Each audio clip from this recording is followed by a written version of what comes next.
Mr. President, kayo po ba sa puso ninyo, gusto niyo bang makipagkasundo pa sa mga Duterte? Oo. Ako, ayoko ng gulo. Gusto ko makasundo sa lahat ng tao. Marami na akong kaaway. Hindi ko kailangan ng kaaway. Kailangan ko kaibigan. Hindi ko... Magko-confess ako dito. Kumusta po kayo, Mr. President? Mabuti naman. Mabuti naman. Opo. Anong realization nyo na ganito po ang naging resulta po ng eleksyon? May kinalaman po sa administration slate? Para sa akin, I have two conclusions dito sa election. Una, nagsawa na ang Pilipino sa politika. Sawan-sawa na sa politika.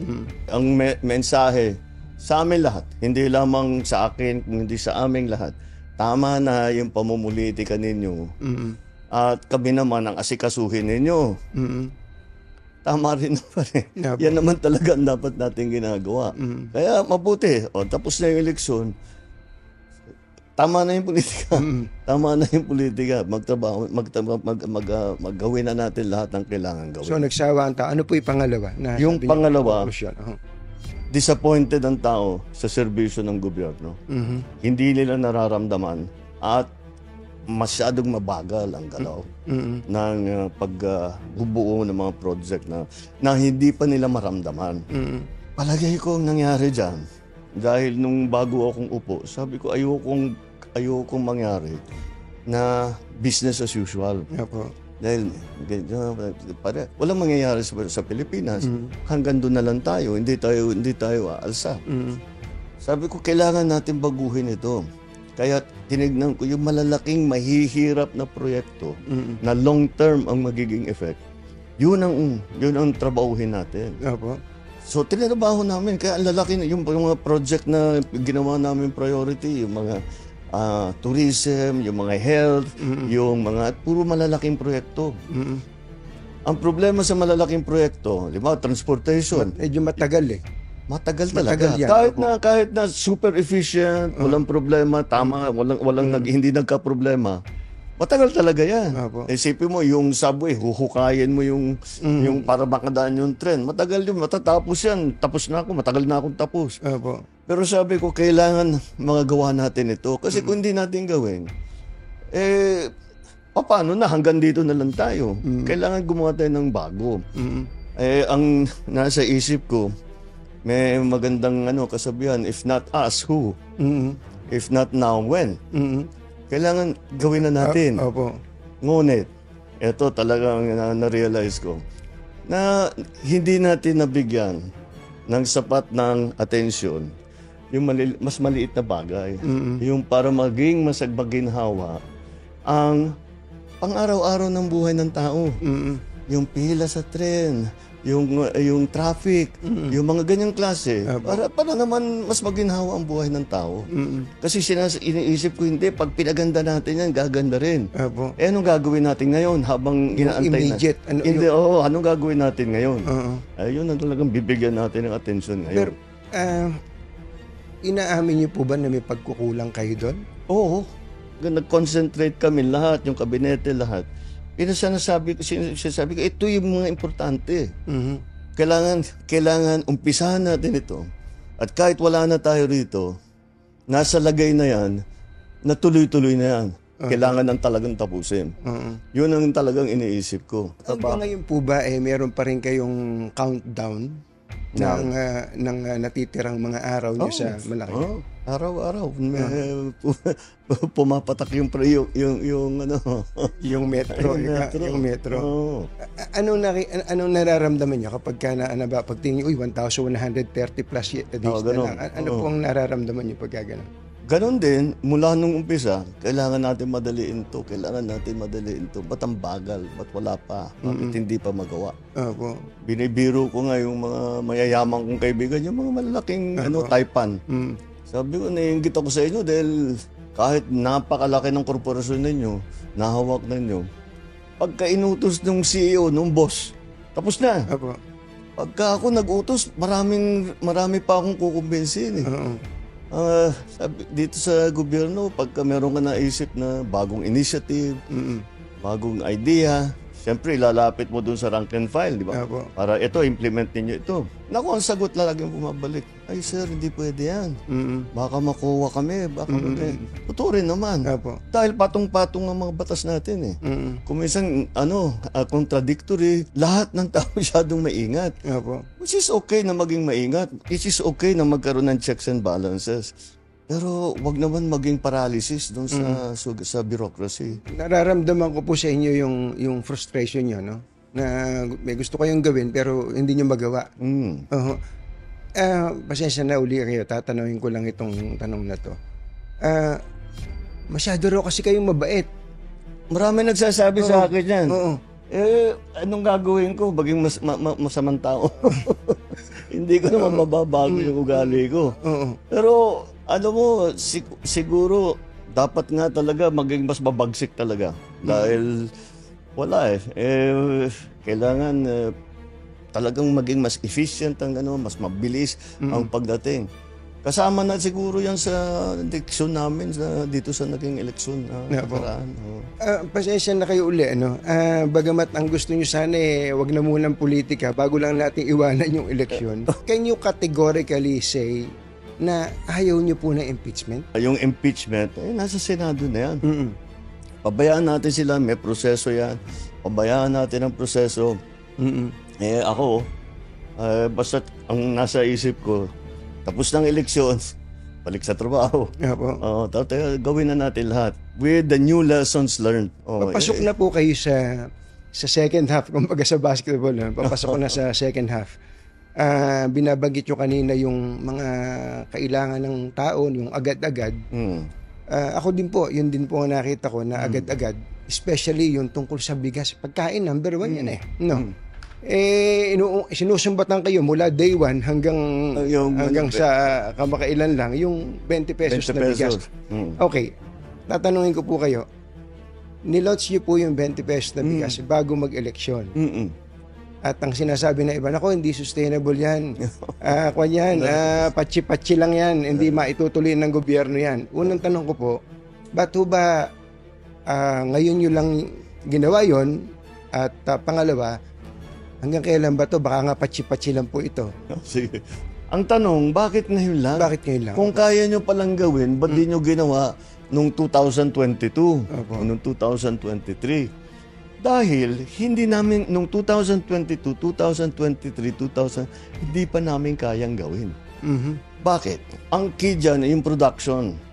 Kaya patayo namin ng irrigation, ang dami naming dam na ginawa, ang dami na naming pinamigay na makinarya. 2023, ang ani ng palay sa Pilipinas, pinakamataas sa kasaysayan ng Pilipinas. Nalampasan pa yun noong 2024. Kaya sa production, dahan-dahan, inaalalay natin. Bakit ngayon lang na tayo nagbibigay ng tulong sa produksyon? Dahil ang Pilipinas, ang mga opisyal, na-spoiled. Basta't import lang ng import. Tapos, yung importation niyan, illegal and legal. Ang katotohanan, ang nakita namin, ang pang-control doon sa presyo ng bigas ay ang smuggled na bigas. Kaya nag-hoard. Yan. Ang una na, kung titignan ninyo, ang isa sa una namin ginawa, nag-raid kami ng mga warehouse. Itong pinakamalupit. Sinabi namin, ba't may ganito? At hindi na iniintindi, basta't puro ang import natin. Dahil ang nag-i-smuggle, mga official din ng gobyerno. Kumikita sila. O di bakit nila papalitan? Sige, pasok lang sila ng pasok. Hindi nila iniintindi ang production. Hindi iniintindi yung sistema. Hindi nila iniintindi ang presyo ng palay, ang presyo ng bigas, ang kikitain ng magsasaka. Wala. Kailan po itong mga nag-i-smuggle? Basta ito yung nakita namin. Noong pag-upo ko. Meron talagang ganyan. Nung inipit namin yung mga smuggle at rineraid na namin yung mga warehouse, nabawasan yung supply. Kailangan namin ayusin yung NFA. Lahat yan, yung mga changes na ganyan, hindi ganun kasimpleng gawin. May batas na kailangan palitan. Meron mga taong kailangan palitan. ibang konsepto na. Mm-mm. So, ngayon lang namin nabuo lahat. Mr. President, ang isa pa pong importante sa tao, kalusugan, di po ba? Meron naman ng kung anong nahihingi ang mga tao, pero pagpunta nyo sa ospital, lalo sa public hospital, ang hahaba pa rin ng pila. Yun ang problema. Hindi po ba ang haba ng pila? Tapos yung mga tao, parang hindi pa rin nila alam na meron palang mga programa ang gobyerno tungkol sa ganito. Number 1 po dyan, yung tungkol sa PhilHealth. Ano ba pwede natin gawin sa PhilHealth para wala na talaga halos babayaran ng mga tao sa papaksilin na ospital? Malapit na tayo doon. Opo. Malapit na tayo doon. Nabanggit mo na rin yung mga pila. Nakapunta na ako sa ospital, 200 ng taong nakahilera. Grabe, ano? Oo, 2 oras bago nila maibigay yung papeles nila. Digitalization lang ang sagot dyan. Dahil pinaparami talaga natin ang member, pinaparami na talaga yung binibigyan ng benepisyo. Hindi na pwedeng kinakamay. Kailangan talaga nasa computer na eh. Opo. Kaya yun ang unang ginagawa nitong si Dr. Mercado na namumuno ng PhilHealth, ay inaayos niya na mabuti yun. Pangalawa, dumalaki ang benepisyo na binibigay ng PhilHealth mula noong 2022 at mas malaki na ang ibinabayad. Mas marami ng serbisyo. Nandungkot nga ako, may nakita akong survey. Opo. Tungkol sa PhilHealth. Sabi niya, sana yung presidente, ang PhilHealth ay tugunan na nila yung top 10 diseases or sicknesses in the country. Opo. Alam mo kung bakit ako nalungkot? Bakit po? Ginagawa na namin. Hindi lang alam ng tao. Yan ang sinabi mo. Opo, hindi Ginagawa na namin yun. Pero patuloy, kung titignan talaga, Mr. pag-aralan. President, nasaan ho yung pagkukulang? Andyan na pala yung programa. Bakit hindi alam ng tao?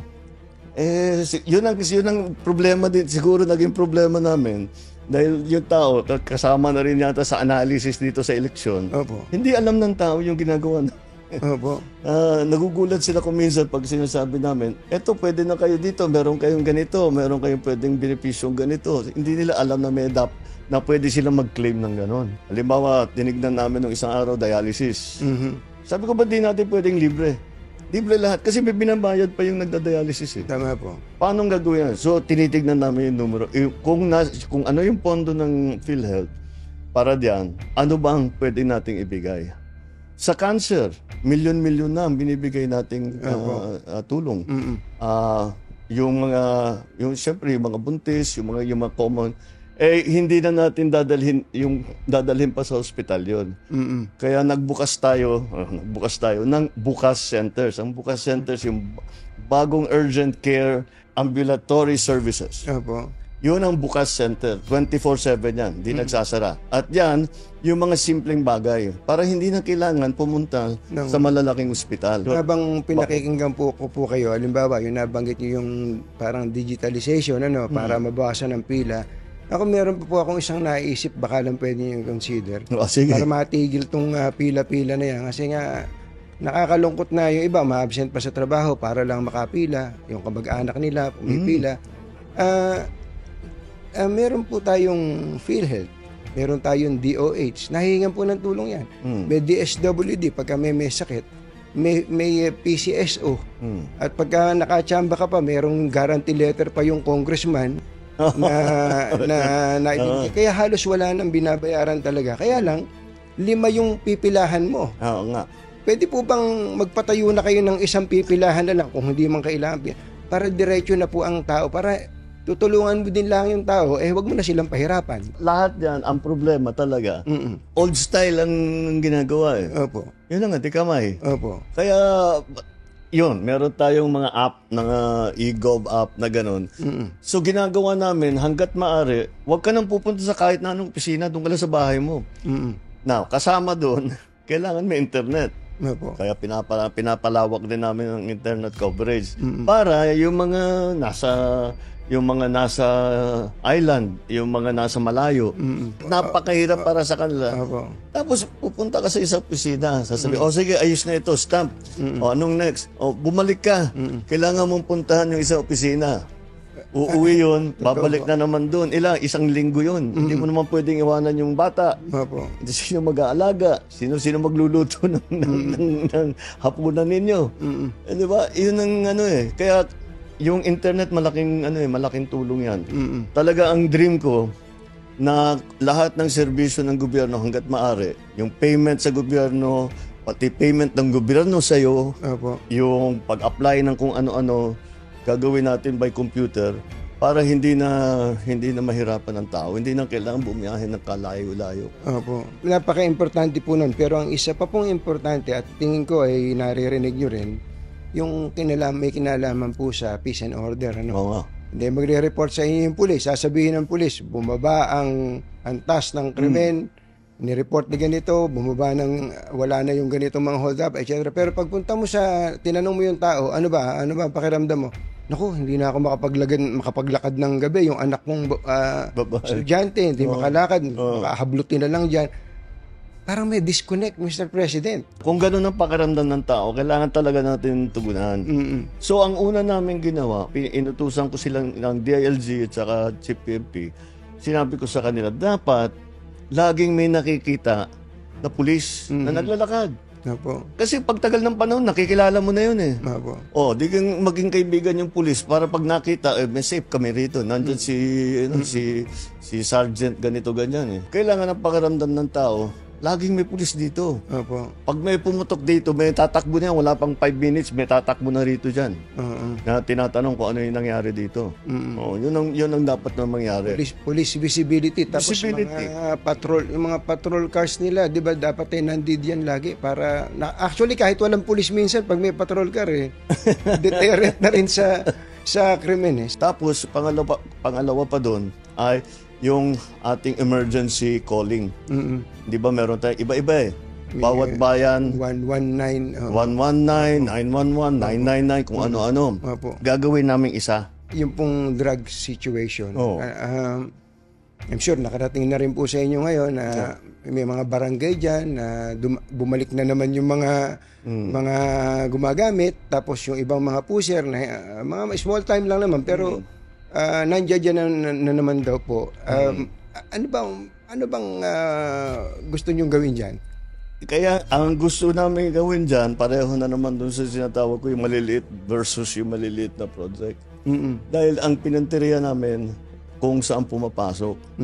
Kaya kung makita mo, yung nahuli namin na sabu, napakalaki na, laking tonelada as compared sa mga nakaraang panahon.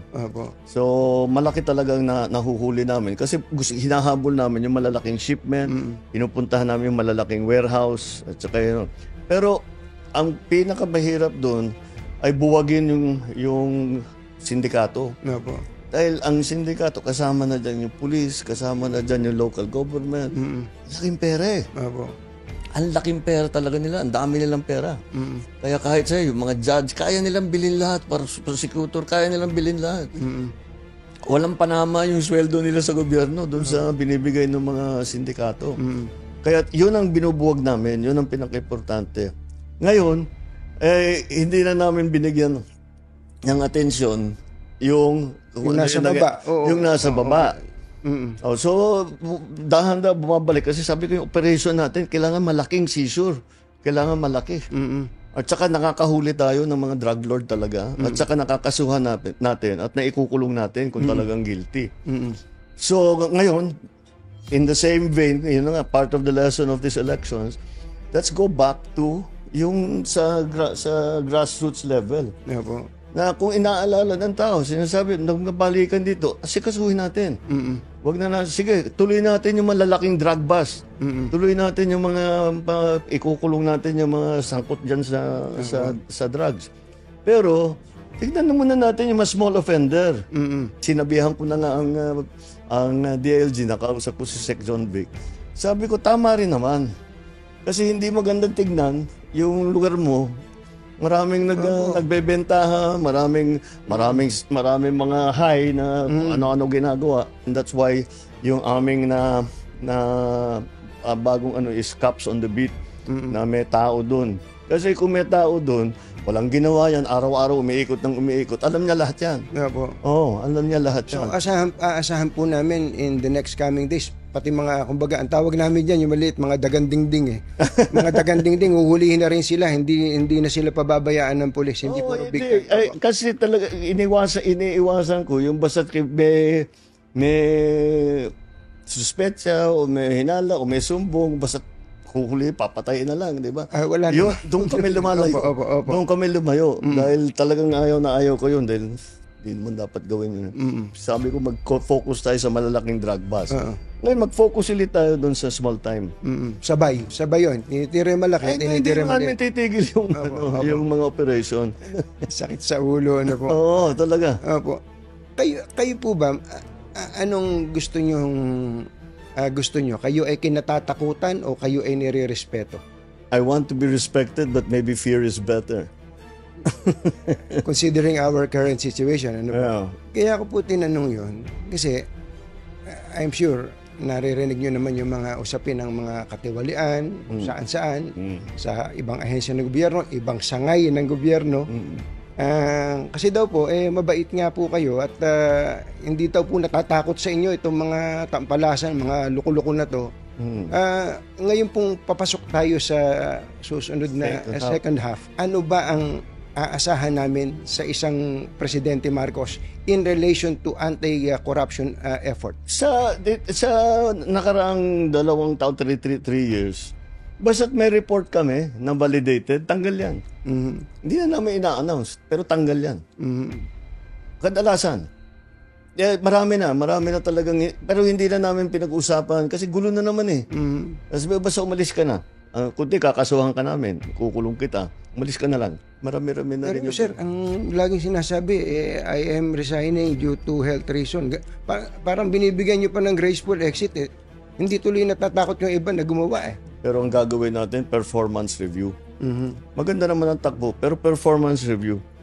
Para ito yung target natin, ba't di natin naabot? O ito, nakuha natin. Ito, overpriced na naman. Ito yung ganito, ganyan. All of these things that, performance review. Titignan namin, bakit mabagal ang baba ng serbisyo? Anong gagawin natin para pabilisin? Yun ang importante. Sir, wala ba kayong sisibaking gabinete ngayon? Kasi marami pong, parang the people are lasting for blood eh. Parang ganun po eh. Yun yung pinag-uusapan natin kaninang, baka dapat mag-sample kayo para kayo katakutan din po. Baka mangyari yan. Dito nga, sa ginagawa namin performance review, yun ang warning ko sa kanila, and that's what we will have to look at again. Kung talagang may nagkukulang o corrupt, kung talagang masyadong mabigat yung kanilang kasalanan, kasuhan na namin. Tignan natin kung ano maging resulta nitong performance. Ang bait nyo, sir. Ang bait nyo talaga. Bakit? Palagay ko naman, kung happy kayo sa iba, meron kayong hindi kayo happy sa iba dyan eh. Yung mga hindi ako happy, tinanggal ko na. Wala na bang tatanggalin? Kung hindi sila nakapag-perform na mabuti, Opo. ito nga, sasabihin, pakinggan niyo yung tao. Opo. Madami kayong dahilan, marami kayong katwiran kung bakit hindi nangyari, bakit hindi nabuo, bakit nakatagalan, ganyan. Sabi ko, hindi interesado yung tao dyan. Ano ba, kailan ba? Kailan ba gagawin? Kailan namin maramdaman yan? Hindi mo naman masisi yung tao, tama naman sila. Kayong may hawak ng gobyerno, ayusin ninyo. Huwag nyo nang isumbong sa amin, basta't gawin na ninyo. Yun actually, that's the lesson we learned from this election. Don't explain it to us anymore, just do it. Tama na yung mga magagandang paliwanag with good statistics at saka kung ano mga drawing. Basta gawin na lang ninyo. I don't blame people. Hindi mo naman masisi ang tao. Yung pong isang aspeto ngayon na kahit papano ay gumagaan-gaan ang buhay ng tao, yung sa sektor po ng transportasyon. Yung po, diretso yun. Araw-araw nagko-commute ang mga tao. Ang MRT, LRT, ang dami pong sumasakay dyan. Pero gusto ko lang sabihin sa inyo, kahit pa paano umikli na ang pila. Kasi pinupuntahan niya, nakita niya, yung mga hindi na kailangan doon, yung pinagpipilahan, mga security check, mga kung ano-ano, wala nang hindi na kasama sa pagsakay. Nung report nga niya sa akin, Kanya, sabi niya, sa lahat, matagal na, marami na ako nasakyan ng mga tren sa buong mundo. Ngayon lang ako nakakita, may security check, may bomb check, may inspection ng bag, kung ano-ano. Tinagal niya lahat. O di, nabawasan yung pila. Ganon din yung ginawa namin sa airport. Kaya ngayon, nabawasan na yung pila. Mas maganda yung ayos na sa patakbo sa airport. Inaayos na lang namin. Ang kawawa naman sa airport, yung OFW. Yung mga dayuhan, ang bilis ng daan. Walang problema. Pero yung OFW, kung ano-ano hinihingi. Kawawa naman. Yung RF code, may ID, may clearance, na kung ano-ano, bago sila makalabas. Dapat, di ba, yun yung blue lane, di ba? Dapat, OFW ka, sige na, stamp, sige na. Di ba? Dapat ganun eh. So dahan-dahan mapupuntahan din natin yung ginagawa namin ginagawa kaming pagpalit sa Bureau of Immigration pati. Yung tinatawag na e-gate. So dadamihan natin yung e-gate. Mabilis na yan para hindi na... Yun ang pinag-usapan ko, yung maliliit na para siguro kung nasa iniintindi mo lahat ng iba't ibang sistema, maliit na bagay lang. Pero hindi eh. Nararamdaman ng tao yun. At yun ang hinahanap nila eh. So, ibigay natin sa kanila. Mr. President, kayo po ba, sa puso ninyo, gusto niyo bang makipagkasundo pa sa mga Duterte? Oo. Ako, ayoko ng gulo. Gusto ko makasundo sa lahat ng tao. Mas maganda, marami na akong kaaway. Hindi ko kailangan ng kaaway. Kailangan ko kaibigan. Kagaya na sabi ko sa'yo, pagka...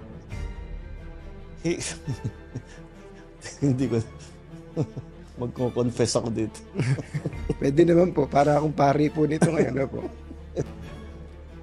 Ewan ko, kahit hanggat maaari, ako, ang habol ko ay yung stability, peaceful, para magawa namin yung trabaho namin. Kaya ako, laging akong bukas sa ganyan. I'm always open to any approach na, alika, magtulungan tayo. Diba? Kahit hindi tayo magkasundo sa polisiya, hindi tayo magkasundo. Gawin yung trabaho pero wag na tayong nanggugulo. Wag na natin, tanggalin natin yung gulo. Grabe, no? Parting shot nyo na lang doon po sa mga kababayan natin na siguro ay somehow nabawasan po ng pagtitiwala sa inyo para mabalik po yung tiwala nyo sa kanila. Ano po yung gusto nyo sabihin sa ating mga kababayan? Well, asahan nila na tayo naman kahit nasa matataas na posisyon, asahan nila lagi kaming nakikinig.